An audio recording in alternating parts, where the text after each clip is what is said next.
하나님은 사랑이십니다.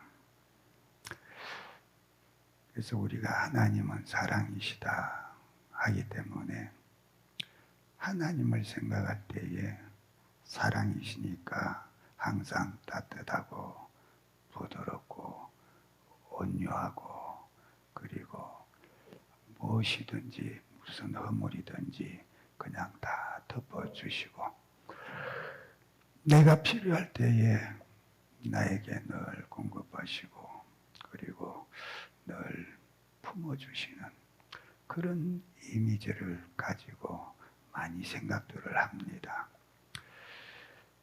그래서 우리가 어릴 때에 교회에서 이렇게 보면은 아이들이 개구진 놈들이 참 못되게 장난들을 많이 하거든요. 근데 그걸 장로님이나 집사님들이 야단을 못 쳐. 좀 잡아다가 혼쭐을 내야 되는데 야단을 못 쳐요. 왜? 하나님은 사랑이라 하셨고 사랑을 해줘야 되는데 야단 치면은 사랑이 아니지 않냐 하는 그런 생각을 가지고 차마 야단을 못 치는 거예요. 그러니까 그놈들이 이제 간이 커가지고 점점 못되게 굴지요. 근데 사랑은 그런 게 아닙니다. 사랑은 하나님의 공의로심이기 때문에 하나님은 사랑이신 거예요. 무조건 죄나 잘못이나 허물된 것을 다 덮어주고 감싸주는 것이 사랑은 아니다 그 얘기입니다. 그렇기 때문에 하나님은 사랑이시라고 했는데 이 사랑이신 하나님을 향하여서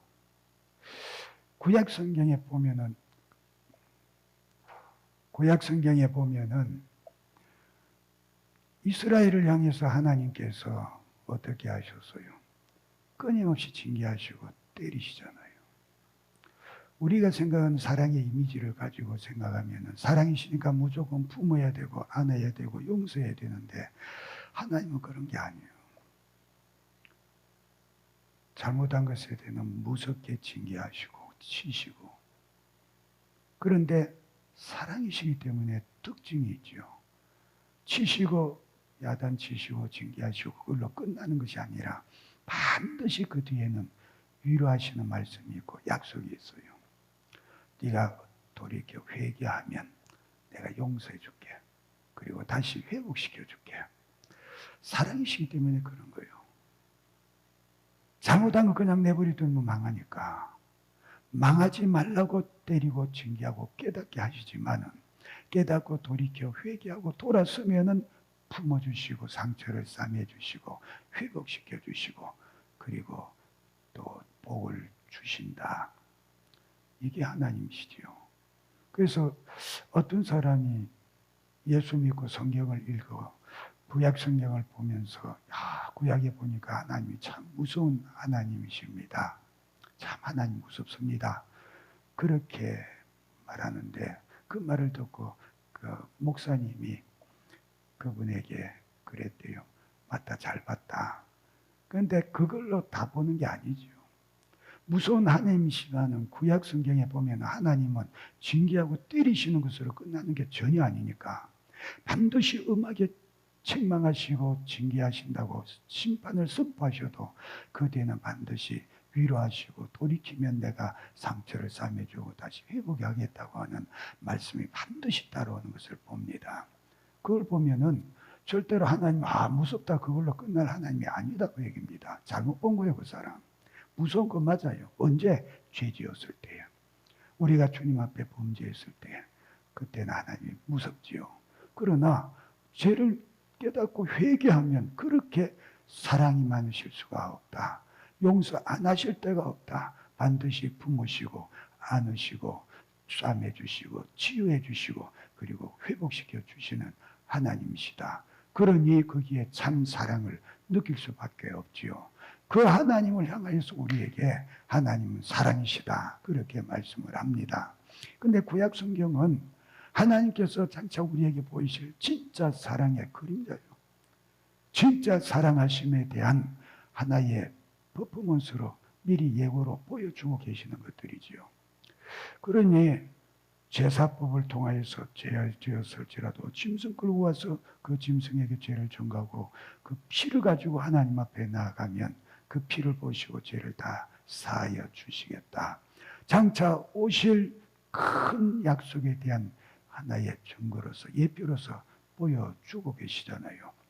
그렇기 때문에 성경에 하나님은 사랑이시라고 그랬고 그 사랑이신 하나님 대해서 그 사랑이 도대체 뭐냐 하는 것을 우리에게 증거해 주시기를 로마서 5장에 보면은 하나님께서 그 아들을 독생자를 이 땅에 보내어서 우리 위하여 죽게 하신 것으로 그 사랑을 확실히 증거해 주셨다 그랬거든요. 독생자를 보내어서 그를 우리 위해서 죽게 하시는 것으로 우리를 사랑하시는 그 사랑을 확실하게 증거해 주셨대요.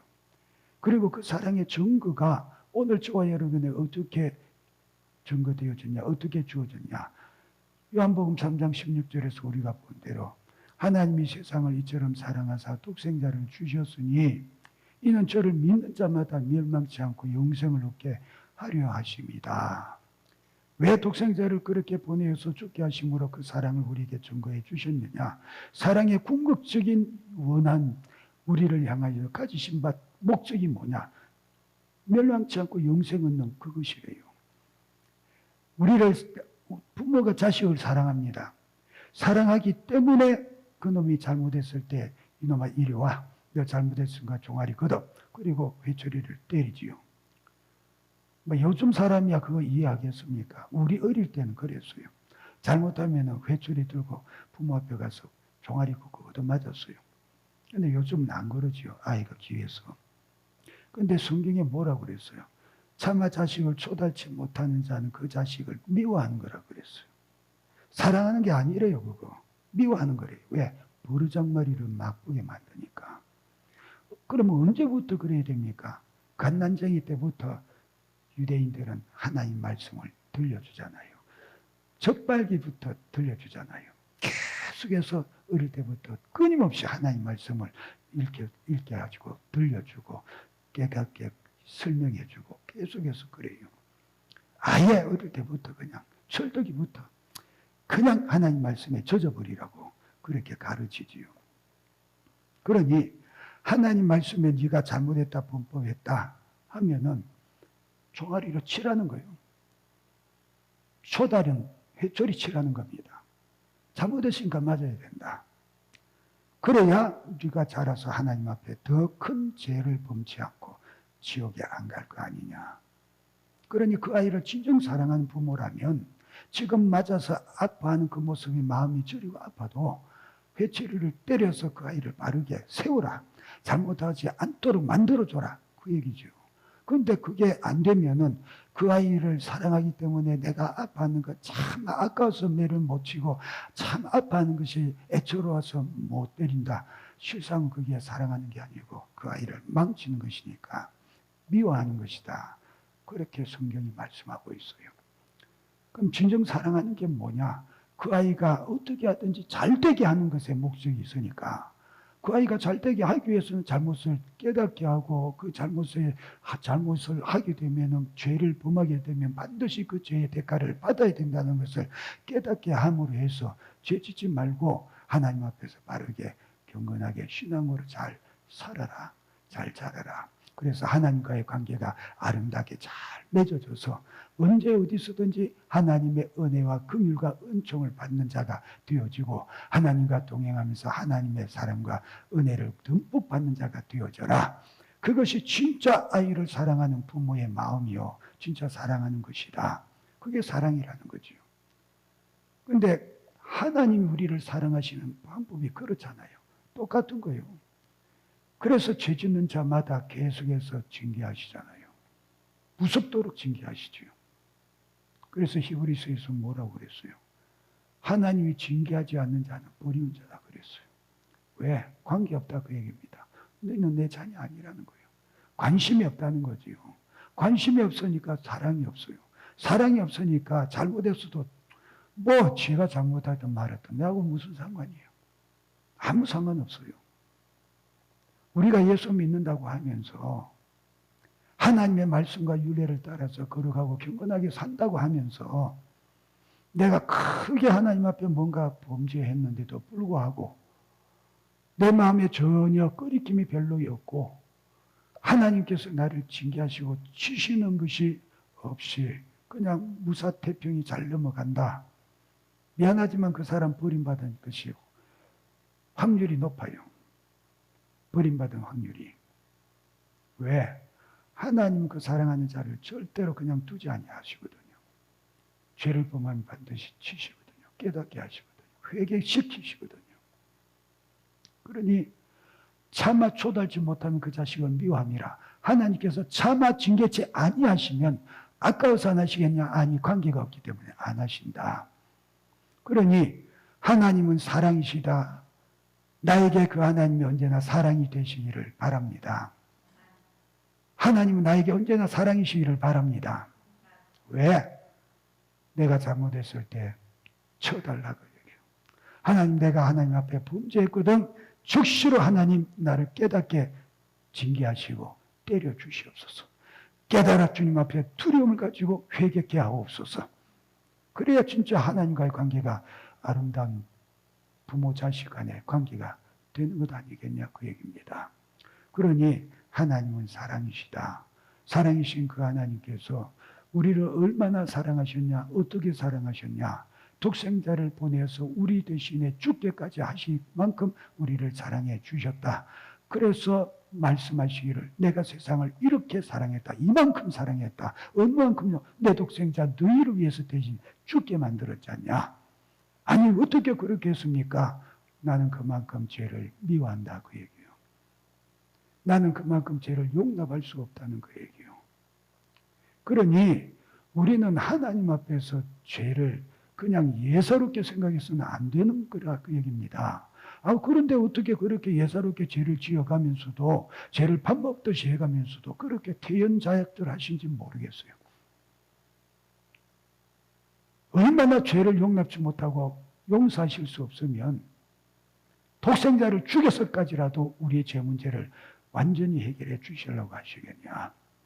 하나님은 사랑이신데 이런 죄 정도야 눈 감아 주시겠지. 이 정도야 하나님께서 이해해 주시겠지. 아니 그거 이해 못하시기 때문에 독생자 죽이신 거예요. 세상에 아무리 독해도 지 자식 죽이는 것만큼 독할 수는 없지요. 정말로 독한 거예요 그거. 지 자식 죽이는 거는. 근데 하나님께서 자기 독생자를 죽이셨어요. 사랑이신 하나님께서 왜 그렇게 우리가 생각할 수 없는 큰 일을 행하셨을까? 죄를 용납하실 수 없기 때문에. 우리를 구원하고자 하시는 그 하나님의 애절한 마음을, 그 뜻을 이루어가는 데에 최고의 걸림이 되는 그 죄의 문제를 어떤 것으로도 해결할 수 없는데 반드시 이것을 해결해야 되니까 하나님께서 독하게 하셨다 그 얘기예요. 독생자까지 희생하실 만큼. 그런데 그것을 오해해가지고 하나님은 사랑이시기 때문에 이 정도는 봐주시겠다. 너무 오해하고 있죠. 너무 하나님을 모르는 거지요. 얼마나 하나님께서 죄를 미워하셨으면 독생자까지 그렇게 죽이셨을까 하는 것을 생각하면 소름 끼쳐야 돼요. 그만큼 죄에 대해서는 두려워하고 경각해야 된다 그 얘기입니다. 그래서 하나님 말씀하셨잖아요. 내가 걸어가니 너희도 걸어가라고. 내가 걸어간 만큼 너희도 또 걸어가려고 몸부림쳐야 된다고.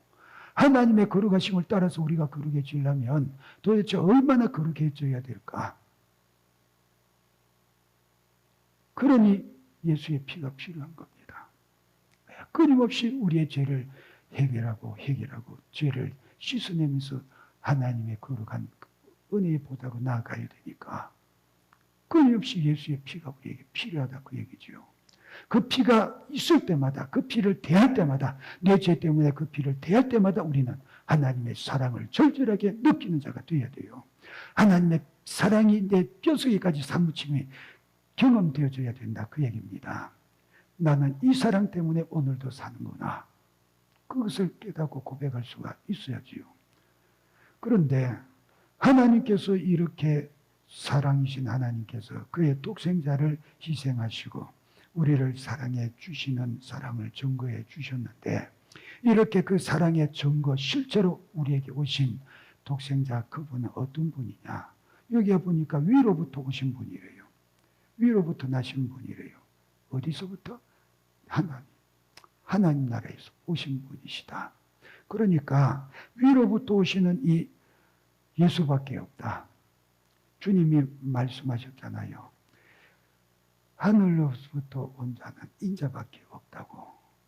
요한복음 3장에서 우리에게 말씀했잖아요. 앞에서 나 외에는 하나님 나라에 있은 자도 없고 하나님 나라에 가본 자도 없다. 위로부터 오신 그분은 예수 그리스도, 그분밖에 없지요. 그러니 그분이 위에서 오셨기 때문에 위의 것을 다 보고 아시는 분이시요. 우리는 천국에 대해서 아는 게 없어요.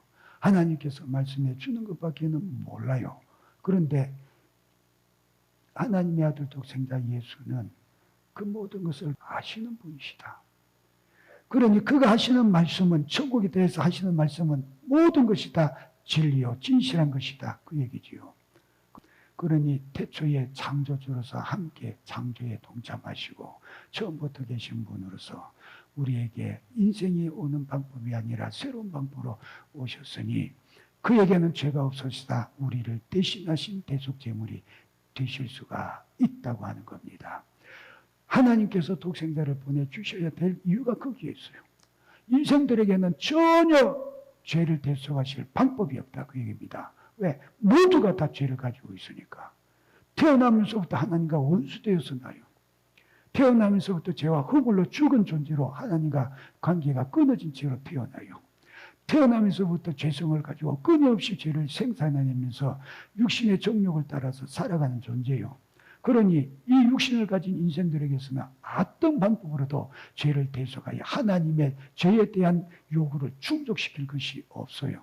그래서 독생자를 보내셔서 하나님의 그 사랑을 온전히 증거하여 주실 때에 죄 없으셔서 우리의 인생의 죄를 대신하실 수 있는 완전한 분으로 독생자를 보내어 주셨다. 그가 위에서 오신 분이시다.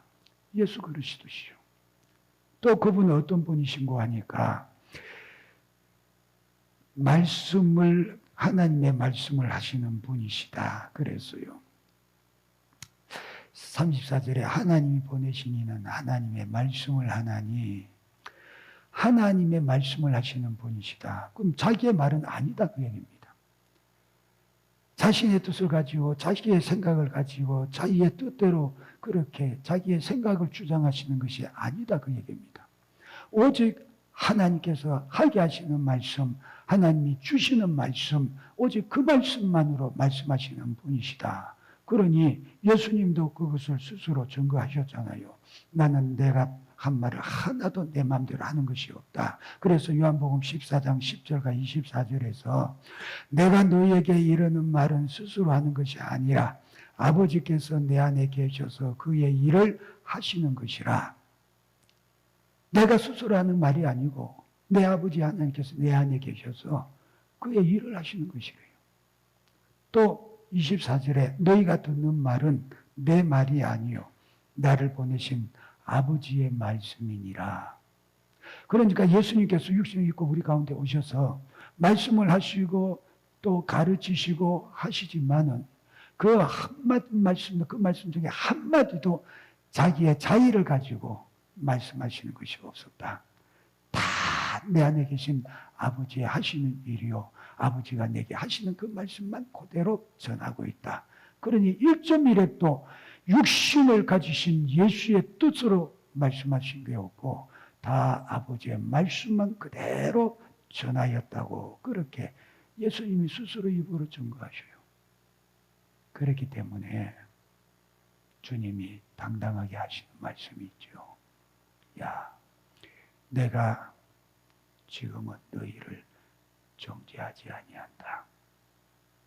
지금은 내가 너희를 정죄하지 아니한다. 그러나 마지막 때에 너희를 정죄하실 이가 있으니 정죄하실 이가 있대요. 누군가 내가 너희에게 이른 그 말씀이 너희를 정죄할 것이다. 그랬어요. 그러니까 예수님께서 그 입으로 하신 그 말씀이 정죄할 거예요. 왜 그렇게 됩니까? 그 말씀은 다 하나님의 말씀이요. 하나님 아버지의 말씀이요. 말씀 그가 곧 하나님이시기 때문에 그 말씀이 그대로 심판하신다. 그 얘기지요. 그러니 기록되어진 하나님의 말씀, 그 말씀이 마지막 날 심판 때에 우리를 심판하신다. 그 얘기입니다. 그러니 우리가 심판대 앞에 섰을 때에 하나님께서 무엇을 근거로 우리를 심판하시냐? 기록되어진 하나님의 말씀, 우리에게 하신 하나님의 말씀을 가지고 우리를 심판하시는 거예요. 재판장이 무엇으로 심판합니까? 법조문 가지고 심판합니다. 네가 이런 죄를 범하였는데 이것은 이 형법상에 이 법전에 있는 법에 따지면 이러한 죄를 범한 것이고 이런 죄를 범했으니 너는 이 법에 의거해서 몇 년 형을 선도한다. 그렇게 하지요. 반드시 법에 의거해요. 하나님의 심판도 역시 마찬가지예요. 하나님의 말씀을 근거해서 우리에게 심판을 하시는 겁니다. 그러니 마지막 때에 내가 너희에게 이런 이 말씀이 너희를 심판하시리라. 기록되어져 우리에게 주신 바 되어진 이 말씀이 우리를 심판하실 거래요. 그러니 어떻게 우리가 하나님의 말씀을 무시하며 살겠느냐 그 얘기입니다. 우리가 늘 들어왔던 얘기지만은 이 시대는 은혜의 시대니까 구약 시대의 말씀은 우리와 상관이 없고 신약 시대에 기록된 신약 성경의 말씀만 우리가 잘 보고 지키면 되지 않냐. 미안해요. 신약 성경 지키려면 구약도 다 지키고 더 잘 지켜야 돼요. 구약이 폐하여졌으니까 구약의 율법대로 지키고 살 필요가 뭐가 있냐. 그러니까 10의 1조도 예물 드림도 다 안 해도 되지 않냐. 아니, 철저하게 다 해야 돼요. 구약에서 폐해진 것은 딱 하나요. 뭐냐? 제사법. 왜? 히브리서 잘 봐요. 예수님께서 오셔서 우리의 영원한 대제사장이 되셔서 자기 몸을 영원한 효력이 있는 제물로 단번에 드렸기 때문에 더 이상 반복되어질 제사가 필요가 없다. 그래서 제사법은 폐해진 거예요. 그럼 구약시대 제사는 뭐냐? 오실 그 예수를 예표해서 보여준 것일 뿐이니까 본체가 오시고 실체가 오셨으니까 끝난 거예요. 그래서 지금 제사 드립니까? 지금 짐승 잡아서 제사 드립니까? 안 드리잖아요. 지금 성전 한 군데 딱 세워진 성전을 찾아서 우리가 제사 드립니까? 안 그러잖아요. 왜? 하나님께서 예수 그리스도의 십자가 그 피의 보혈을 제물로 받으시고 성전의 휘장을 위에서부터 아래로 찢으셔서 그 피가 있으면 누구라도 내가 어디서든 만나줄게. 예수님께서 수가성에게 말씀해 주셨잖아요. 여기서도 아니고 저기서도 아니고 이제는 신령과 진정으로 하나님께 예배 드릴 때가 왔다. 장소가 이제 문제가 아니라 오직 신령과 진정으로 하나님 앞에 나가서 예배 드릴 때가 왔다. 곧 이때다. 왜? 예수가 오셨으니까. 이제는 그 피가 있으면 누구라도 주님 앞에 나가서 하나님 앞에 나가서 예배 드릴 수가 있게 되어졌다. 그러니 구약시대에서 폐해진 것은 제사법밖에 없어요. 만일에 구약이 다 폐해졌다면 도덕질 하지 말라 시키면 다 폐해져야 되잖아요. 그런데 도덕질 하지 말라 폐해졌습니까? 살인하지 말라는 법이 폐해졌습니까? 거짓말하지 말라는 법이 폐해졌습니까? 내 이웃을 탐내지 말라는 법이 폐해졌습니까? 간음하지 말라는 법이 폐해졌습니까? 나 외에 다른 신을 내게 두지 말라는 법이 폐해졌습니까? 만일에 그게 폐해졌다면 우리는 꼭 하나님만 믿을 필요가 없잖아요. 왜? 내 앞에 다른 신을 둬도 되니까. 우상을 만들지 말라는 법이 폐해졌나요? 하나님의 이름을 망령되이 일컬어도 된다는 법이 이제 우리에게 주어졌나요? 주의를 온전히 지키라고 하는 이 말씀이 폐해졌나요? 하나도 폐해진 거 없어요. 오히려 주님께서 오셔서 말씀하시기를 내가 율법을 폐하러 온 것이 아니라 온전케 하려고 왔다. 그러시면서 그냥 의문으로 문자적으로만 율법을 지키면서 의롭다고 자칭하는 바리새인들을 지적하며, 야, 너희들이 율법을 잘못 알았다고. 율법은 네 마음에서부터 벌써 지켜야 된다고. 껍데기만 지켜서 되는 게 아니라고. 중심을 보시는 하나님 앞에서도 그것은 죄라고 확실하게 말씀해 주셨잖아요. 더 깊이 있게 말씀하셨잖아요. 더 엄하게 말씀하셨잖아요. 그런데 왜 그럽니까? 그거요, 전부 다 지욕심 때문에 그래요. 11조 드리기 싫으니까. 보니까 서양에서는 11조를 안 드리고 예배 시간에 그냥 딸랑딸랑 잔돈품만 드리던데요. 맞아요. 서양 교회에서는 그래요. 그래서 11조 안 드리는 줄 알아요? 아니요. 예배 시간에 드리는 그 헌금은 그냥 구제 헌금입니다. 그러니까 그냥 통정분 내도 되고 푼돈 내요. 그런데 미안해요. 그 서양 교회에서는 1년 예산을 미리 짭니다. 위원들이 모여서. 그리고 각 성도들의 모든 경제 사정과 형편을 다 조사해가지고 그 가정의 형편에 맞도록 그 집에 10의 1조를 그 사람들로 하여금 10의 1조를 다 내게 만들고, 그리고 그 외에 필요한 헌금들에 대해서는 교회 1년 재정의 예산이 이러니까 여기에 맞춰서는 11조를 다 받아들이고, 그리고 모자라는 부분이 이만큼 있으니까 각 가정의 사정 형편을 따라서 이렇게 다 내놓으라고 미리 다 공지를 해줘요. 11조와 그런 헌금들은 미리 통장으로 다 미리 다 입금시켜요. 교회 와서 예배 때 드리는 것은 그렇게 구제 헌금으로 드리는 것 뿐이요. 그러니까 자기도 눈에 보이기는 11조 안 드리는 것 같이. 아니, 우리보다 더 철저하다니까. 우리야 뭐 11조 그렇게까지 안 하니까 드리기 싫으면 안 드리고 못 드리면 그만이고 그러지요. 그게는 딱 규정해놓고 철저하게 받아요. 네가 교회에 등록해서 소속된 교인이라면 의무를 다해야 된다.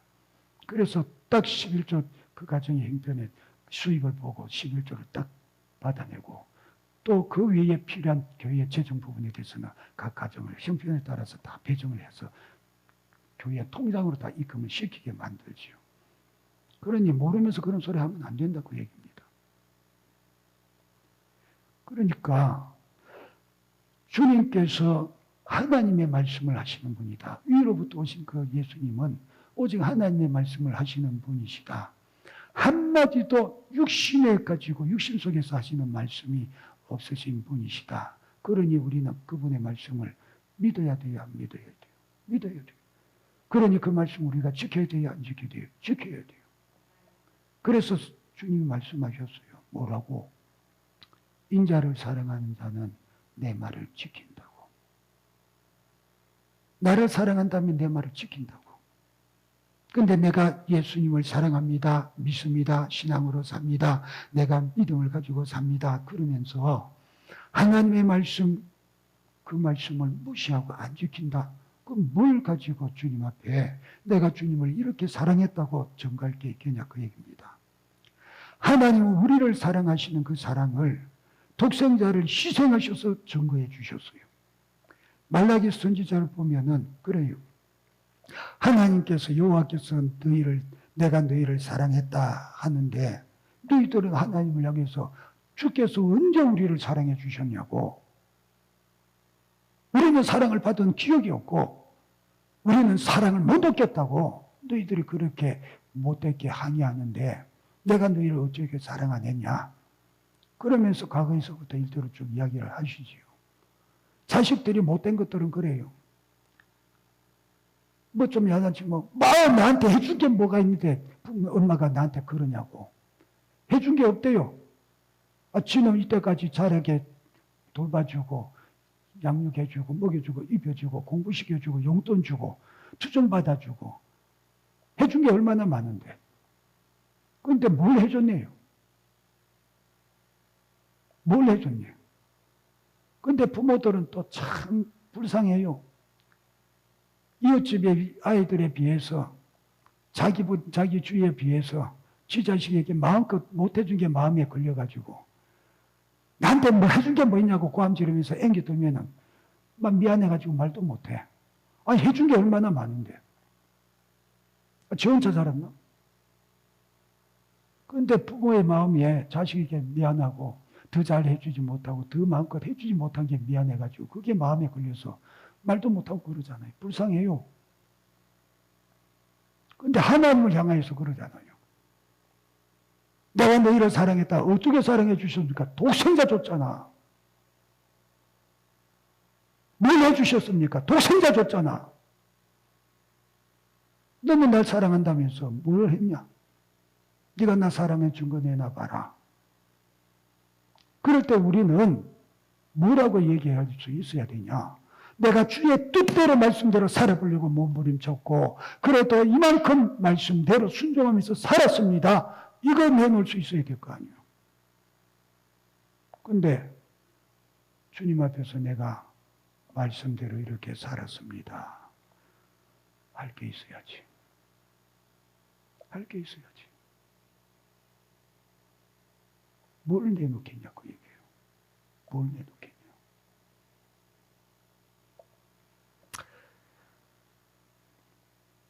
제일 걸리는 것들이, 제일 쉽게 걸리는 것들이 하나님 앞에서 항상 인색한 문제예요. 지난번에 목사님들끼리 모여서 이런저런 얘기하는 가운데 그런 얘기가 나왔어요. 아이, 성도들 11조 잘합니까?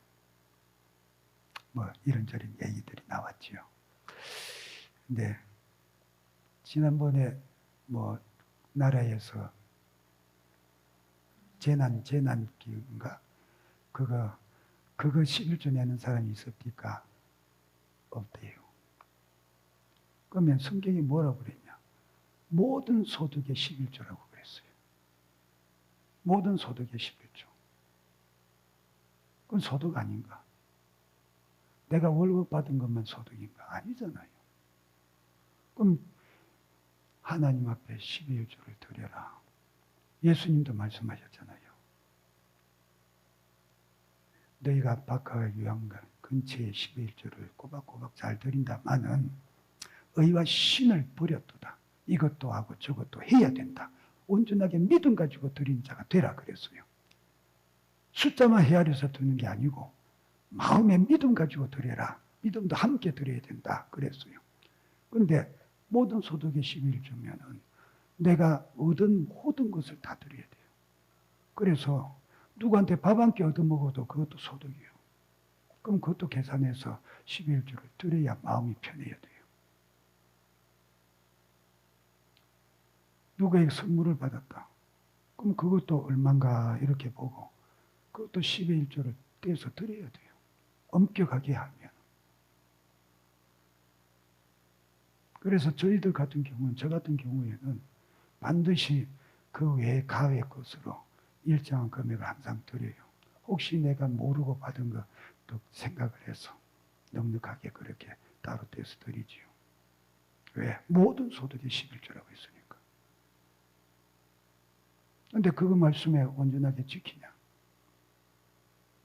주님 앞에 가서 말씀대로 내놓고 물으실 때에 너 11조 안 드렸네. 아이고 드렸는데요. 꼬박꼬박 드렸는데요. 아니잖아. 모든 소득이 11조라고 했는데 너는 살아가면서 이런 소득 저런 소득 가외 소득으로 들어온 건 한 번도 내지 않았잖아. 아니 말씀을 정확하게 봐야 돼요. 뿐만 아니라 우리가 10계명 하나하나 따져봐요. 우리가 그 말씀을 온전히 지킵니까? 거짓말도 손쉽게 잘하잖아요. 마음의 탐욕을 많이 품잖아요. 아, 저거 참 좋네. 가졌으면 좋겠다. 그런 거 우리가 회개합니까? 아, 그때 스쳐가는 생각으로 그냥 지부해버리고 그냥 넘어가잖아요. 아니, 마음에 품은 것도 죄라고 그랬는데. 참 자신에 대해서 얼마나 음하게 자신을 살펴봐야 되냐. 아, 그런 것까지 따져가지고 어떻게 사람이 뼛속까지 말라서 그걸 살겠습니까? 아니, 누가 네 능력 가지고 하라고 그랬냐. 이 안에 계신 성령 하나님으로 하게 하시게 해라. 우리의 지각과 우리의 감각 가지고는 안 돼요. 그러니 성령 하나님으로 나에게 하게 하시도록 성령에 충만한 자가 되라 그 얘기입니다. 나의 생각과 지각과 모든 것을 성령께 온전히 맡겨드려서 내 안에 계신 성령이 나의 모든 생각과 의식과 생각의 모든 것을 지배하고 주장하시도록 만들어 드려라. 그분께 다 맡겨드려라. 내 육신의 요구와 의사를 따라서 움직이는 것이 아니라 내 안에 계신 성령 하나님의 의사를 따라서 그냥 그렇게 순종해 드리면은 그분이 나에게 너 이거 잘못했다, 이거 잘못됐다 가르쳐 주시고 감동해 주실 거 아니냐. 그러면 그거 회개하면 되잖냐. 그래서 우리에게 주신 신앙의 위치, 영적인 위치가 어디까지 이르러야 되는가 하는 것을 말씀해 주고 있잖아요. 내가 신앙으로 사는데 어느 만큼 신앙생활을 해야 됩니까? 기준이 없어요, 기준이. 아니, 분명히 말씀해 주셨어요. 분명하게 말씀해 주셨어요. 거기까지 자라라고. 예수 그리스도의 분량에까지 이르라고 하셨잖아요. 그래서 십자가 지라는 거예요. 그래서 자기의 육신과 더불어 정과 욕심까지도 십자가에 못 박아 버리라고 말씀하잖아요. 예수의 분량에까지 이르러야 되니까 그것이 우리 신앙의 목표 지점이다. 거기까지 다다라야 된다. 그러니 너도 십자가에 못 박아 너 자신의 육체와 정과 욕심을 십자가에 못 박아서 아예 없게 만들어라. 그러니 거기까지 이르도록 하기 위해서 얼마나 몸부림치면서 날마다 자신을 채찍질하고 날마다 저 복종시키기를 힘쓰면서 나아가야 되냐. 그러니 정말로 우리가 하나님 앞에서 신앙으로 산다고 하면은 처절한 투쟁의 연속이다. 피 흘리기까지 죄와 싸우지 아니했다고 그래서 책망하시는 겁니다. 히브리서에서 그래서 책망하시는 거예요. 너 왜 그렇게 자라가야 될 분량이 있고 목적지가 있는데 왜 그렇게 거기까지 도달하려면은 끊임없이 죄와 더불어서 피 흘리기까지 처절하게 싸우면서 나가야 되는데 너는 그 죄와 더불어서 피 흘리기까지 싸우면서 나가지 않냐. 무엇 때문에 피 흘리기를 사양하면서 두려워 떨고 죽을까 봐 그렇게 몸살이고 있냐. 그 책망이요. 그 책망.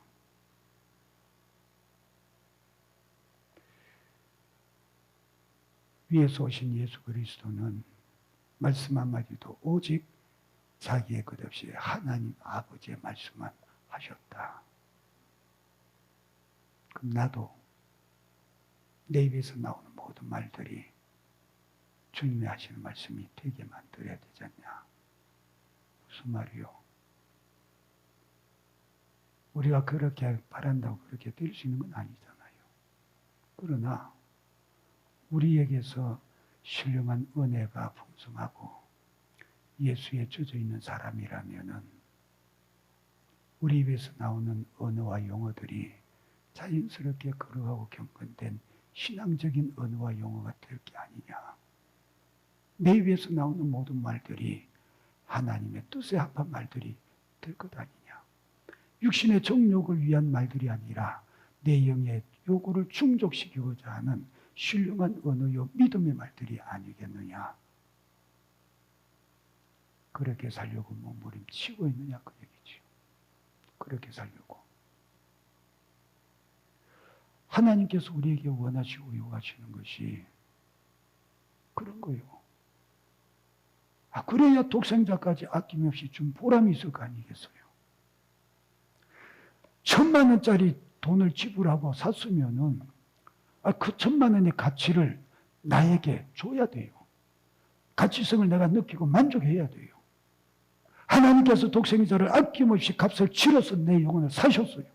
그럼 나에게서 그 만족함을 보셔야 될 거 아니에요. 예수 피, 독생자의 피의 값이 아깝지 않다고 여기실 수 있는 기쁨을 드릴 수 있어야 되지 않겠어요? 그럼 내가 예수 안에서 변화되어져야지. 거룩하고 경건되어져야지. 우리의 인생의 모습에서 우리의 은혜 속에서 예수의 냄새가 푹푹 풍겨져야 되지. 예수를 닮은 모습들이 점점 나타나줘야지. 그래야 독생자 주신 하나님께서 마음이 흠가실 거 아니겠냐 그 얘기입니다. 그래야 날 사랑하신 그 사랑에 보람이 있고 기쁘시게 하지 않겠냐 그 얘기입니다. 그런데 그 사랑을 받았으면서도 그 사랑을 무시하고 내 육신 정도로 내 마음대로 살아간다. 그러면서도 내가 하나님 사랑하지 않냐고. 교회 다녀주는 것도 어딘데, 주일에 예배 한 번 드려주는 것도 어딘데, 이런 시대에 하나님 앞에 내가 하나님 믿는다고 말하는 것만 해도 어딘데, 이만큼 하면 됐지 뭘 더 요구하시냐고. 하나님을 상대로 이렇게 큰 소리 치고 있는 것이 이 시대예요. 아니, 집에서 못된 자식들 악다구냐고 달려드는 그 꼴 보면서 속상해하는 그만큼 주님의 어머니 당신을 보고 속상하신다. 속상하신다. 하나님의 말씀 그대로 하시는 주님의 말씀에 순종한 저와 여러분 되기 바랍니다. 그것이 주님을 사랑하는 정글이에요.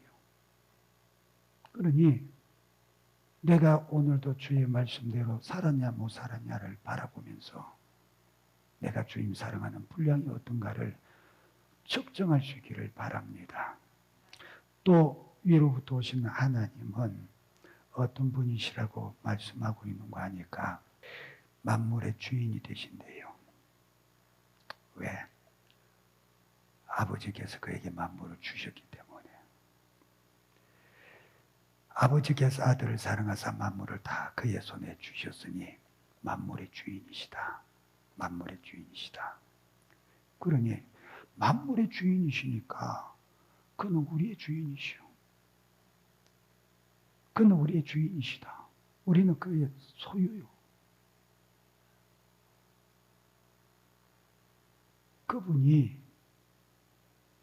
바로 그분이 저와 여러분을 살리시려고 대속제물로 피 흘려 죽어주셨대요. 피 흘려 죽어주셨대요. 독생자가 이런 분이구나. 위에서부터 오신 하나님이시다.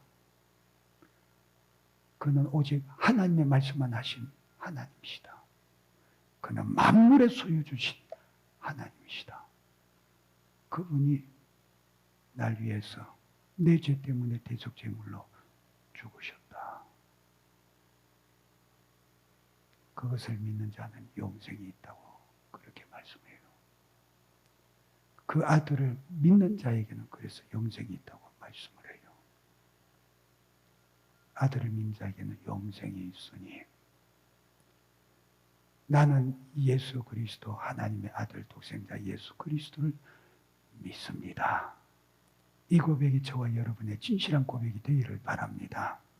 그런데 내가 믿는다고 고백은 하는데 이 믿는다고 고백하는 이 믿음을 아버지께서 보시고 인정해 주시느냐? 문제는 그거요. 문제는 죄인이 하나 잡혀왔어요. 그가 모든 치조를 다 받고 재판정에 섰어요. 검사가 이 사람은 이런 죄를 범했다고 쭉 공소를 말합니다.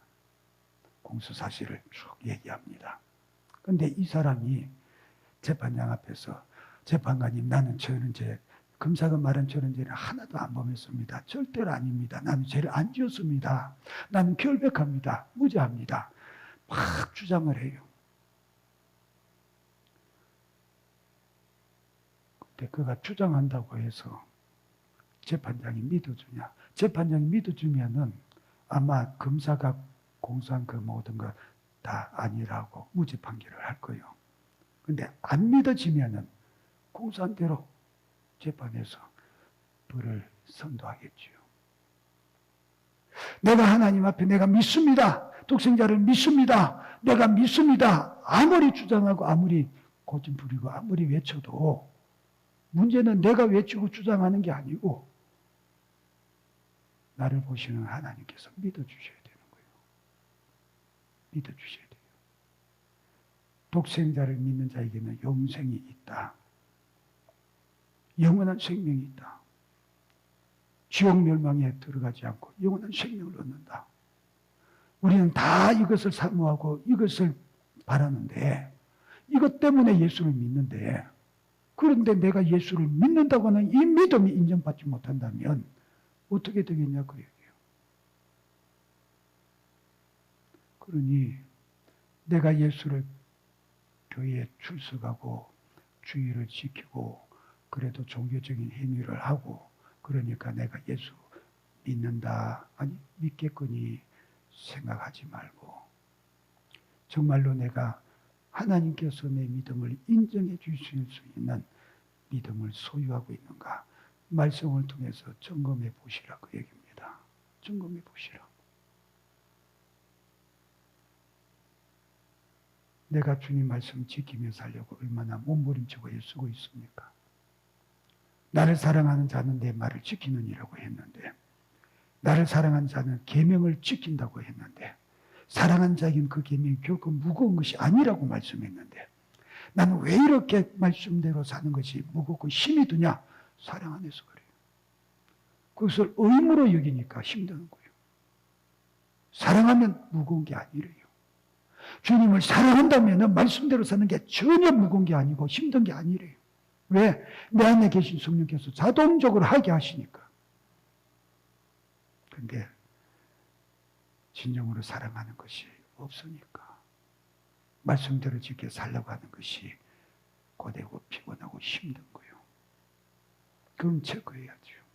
아, 내가 주님 앞에서 믿음으로 살려고 하는 것은 있는데 아직 믿음이 아니구나. 주여, 나의 완악함을 깨뜨려 주시고 진정으로 주님 사랑하는 믿음 주시옵소서. 기쁨과 즐거움으로 주의 말씀을 순종하는 자 될 수 있도록 도와주시옵소서. 이로 해서 성령이여 나를 주장하시고 나를 장악하시고 내게 충만하여 주시옵소서. 그게 투쟁이잖아요. 그게 영적인 투쟁이잖아요. 그러니 저와 여러분이 왜 예수 믿느냐? 이 땅에서 잘 먹고 잘 사는 복 받기 위한 것이 아니고 내 영혼이 영원한 천국에서 영생을 얻기 위해서 영혼의 구원을 위해서 예수 믿는 거잖아요. 그러면은 나의 믿음을 확실하게 해야 된다. 주님이 인정하실 그 믿음의 자리에 확실하게 서야 된다. 그렇게 서는 저와 여러분이 꼭 되기를 바라는 겁니다.